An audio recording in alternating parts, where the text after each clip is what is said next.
Audiolib présente À contresens, tome 6, finale, de Mercedes Ron, traduit de l'espagnol par Nathalie Nedelec-Cortés.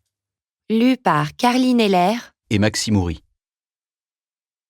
Simon commença à déboutonner mon jean et tout à coup, je fus submergée par les souvenirs de Michael.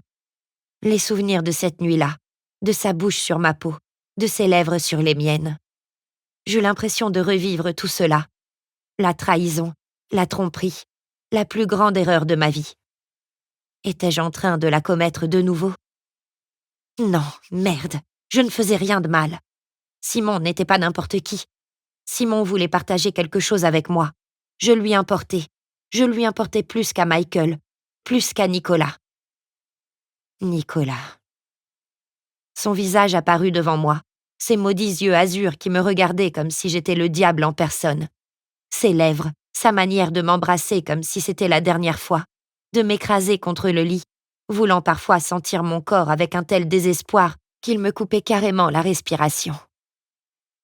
Les mains qui essayaient à présent de me dénuder n'étaient pas les siennes, ne seraient jamais les siennes. Et je ne croyais pas pouvoir un jour les oublier, pouvoir un jour prendre du plaisir avec un autre homme. J'en fis presque une crise d'hystérie. Paniquée, j'écartai Simon d'une bourrade et je me relevai d'un bond. « Je suis désolée, je ne peux pas. » Je reboutonnai mon pantalon et cherchai la sortie comme un animal en cage, car c'était ainsi que je me sentais, en cage, captive de mes propres sentiments. « Noah, attends, je suis désolée. Si tu n'es pas prête, il faut que je parte. » Je me rendis dans la cuisine où je trouvais mon t-shirt jeté n'importe comment sur le sol. Je le ramassai et l'enfilai d'un mouvement presque brusque.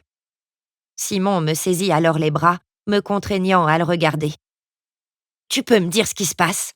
s'écria-t-il à la fois inquiet et contrarié. « C'est à cause de Lester. Parce que si c'est à cause de lui, je peux déjà te dire que je n'en ai rien à foutre du règlement de l'entreprise. Tu m'entends ?» Je fis non de la tête tout en essuyant une larme qui coulait sur ma joue. « Je crois que j'ai juste besoin de rentrer chez moi, » avouai-je en faisant de mon mieux pour dissimuler à quel point je me sentais perdue. Simon se redressa, m'observa quelques instants, puis hocha la tête. « Très bien, » dit-il avec un profond soupir. « Si tu as besoin de quoi que ce soit, appelle-moi, d'accord ?» J'acquiesçai, désolée pour lui qui ne méritait pas ça, qui ne méritait pas d'avoir affaire à quelqu'un comme moi. Me sentant coupable, je m'approchai de lui et déposai un léger baiser sur sa joue, avant de ramasser mon sac et de sortir, sans un regard en arrière. Nicolas 10, Noah -5.